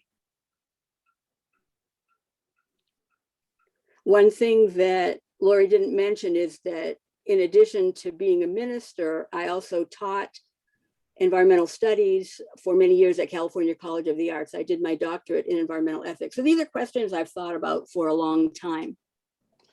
And I think there's a lot for us to learn about what we know and don't know about the past. A lot. When we say people have only been here 12,000 years, well, evidence is starting to show that that in itself isn't true. So certain humility for us and for me as well, because I mean, I'm not an expert on this area. I've just read a lot about it. Well, It's the whole question of history, you know, I think of history, his story or her story, their story, and whose voice is not included in the stories becomes really important. Jane, were you going to say something? I saw your hand up. Yeah, I was going to say that I wanted to make the comment that one of the reasons I feel like I'm being quiet today, and maybe others share this with me, is that so much that's going on in my head is questions. And I really will look forward to a time when somebody can help us be in a conversation where some of those answers can be addressed. And two things I think come to my mind that I'd like to mention to sort of add to the conversation. One is, I was surprised to realize how much civilization has covered what would make me ask questions. Like the concrete, the image in the film of the concrete over the shell mound is intense because it's so easy to be there and think of everything else. And so that interested me and it concerns me. But I think another thing is that as lovely and important as it is to look at the history, not always lovely, but important and significant, and looking at the way people lived historically is wonderful. But ultimately, we're going to have to come down to looking at the meaning of some things spiritually within our culture and changing some meanings. One being how we think about home, because our culture talks about home as being the ownership of land. And then the competition about who owns that comes up. Sooner or later, we're going to have to find a way to be at home without the entire environment belonging to us and being something that we control and misuse. Just a thought there.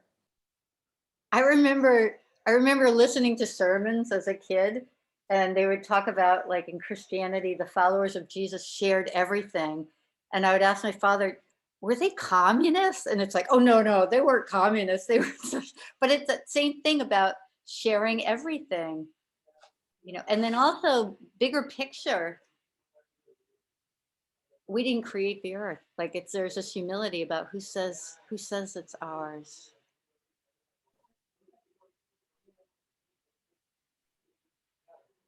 I have a question. I guess I'll direct it at Carol. You seem to be, you have more experience on this topic than the rest of us. I guess my question is something like, if you look at the amount of people that occupy any given space, like land, maybe many hundreds of years ago, it was, was like indigenous people, more tribal, like American Indians and so on, like the Ohlone. And, there was like, I'm actually not certain of the numbers, but it was far fewer than there are today in our land currently. Yeah. Right. And so that had a certain level of management and a certain style of a pattern that kind of worked. And then we sort of have like the amount of people today, and we've more or less established a pattern. I think most of us can agree that pattern is not really sustainable. Again, it's not really like regenerative.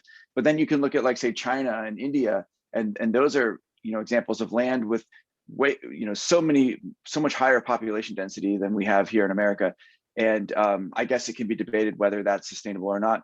But do you have any opinion or thoughts or information on how large groups of, like, when you have a high population density, how you can use proper stewardship to manage natural resources?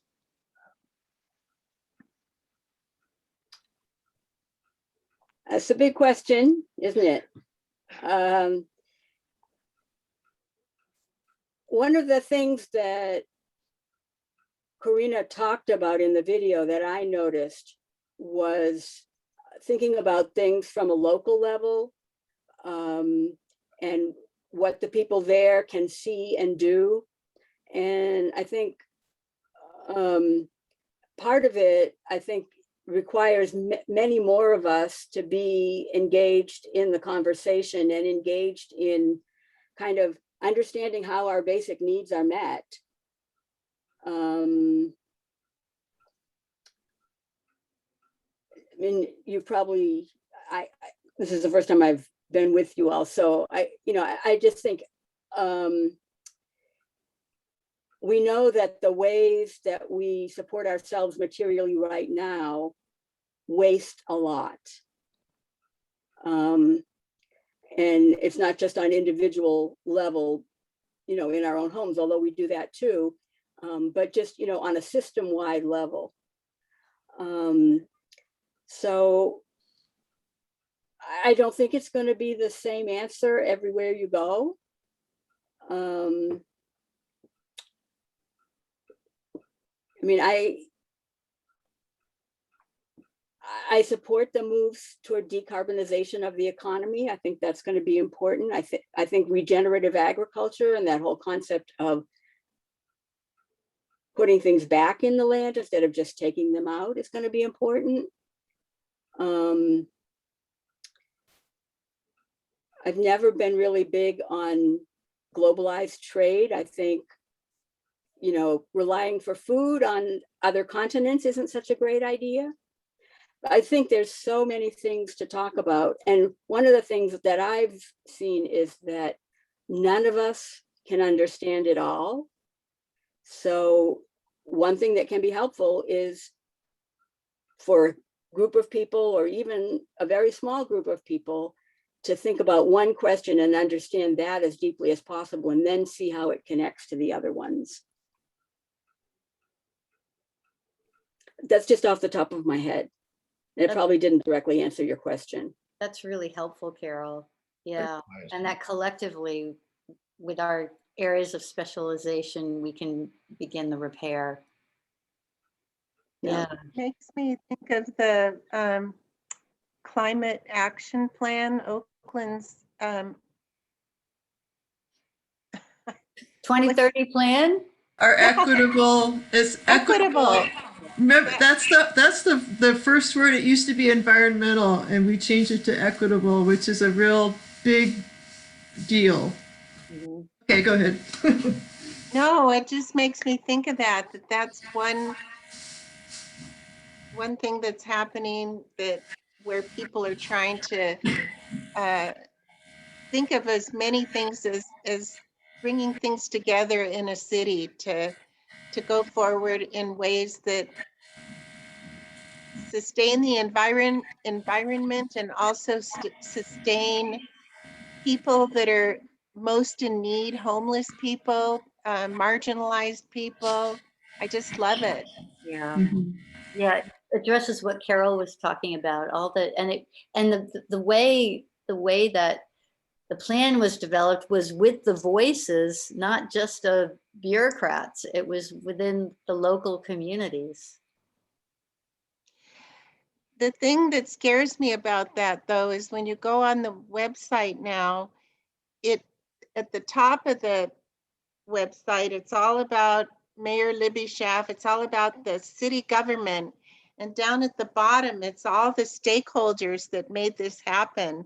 And it's almost like, the whole thing has been handed over to the bureaucracy. I don't know. It's a little scary. I hope those stakeholders are continuing to be involved and push for this to happen. Yeah. The stakeholders are the Forbes 400 and the Fortune 500. Those are the stakeholders. No, not in this equitable climate, not in the Oakland Equitable Climate Action Plan. I'll send you the website. I think what Carol also said is hopeful, because it can start to get overwhelming. I mean, it's so huge. There's so much that we don't know, so many areas of specialization. We're talking about the planet. And so if we can focus on our one contribution that we can make together, that's something. Well, monoculture is bad because, monoculture was invented because it can produce more food per acre, Mm-hmm. at least for a while, Mm-hmm. to meet the demands of an advancing population. The basic question is population control. Yeah. I mean, there is a limit. I don't know what the carrying capacity of the earth is really, but it's being degraded because, as I said before, this concept of highest and best use is pushing food production to the marginal areas and forcing it even out of marginal areas into industrial areas, like the industrial raising of chickens for raising eggs and the industrial raising of certain other crops, because there simply is no place to plant them anymore where they'll grow. I mean, you know. And once you start irrigating and feeding fertilizers into the soil, that works for a while, but eventually the soil turns into cement and you can't rehabilitate it after that. And this is what happens over in the Central Valley, particularly on the western margin. Right. Right. So it's so important to think everything you buy, well, the foods you choose to eat, foods you choose to buy, where is it from? It's not from the Santa Clara Valley anymore. No, but some stores are now saying exactly where all their fruits and vegetables are from, which is great, and it's just something we should be asking for, demanding.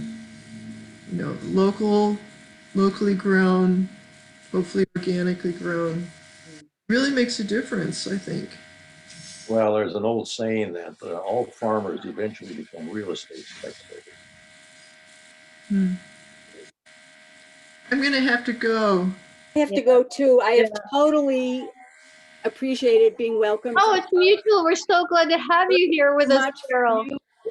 What you presented today and meeting you. I think I'm just excited to see what comes out of your church. Yeah, and it's recorded, so I can share it to you, and you could do the same thing at Mill Valley, or we'll just continue. Yeah. And Amanda, thanks for joining us. The rest of the folks who are still on, a couple of people dropped off, but thank you, everyone. Thank you. Thank you, guys. Thank you, Lori. My pleasure. My pleasure. Thank you. Bye. Bye. Bye.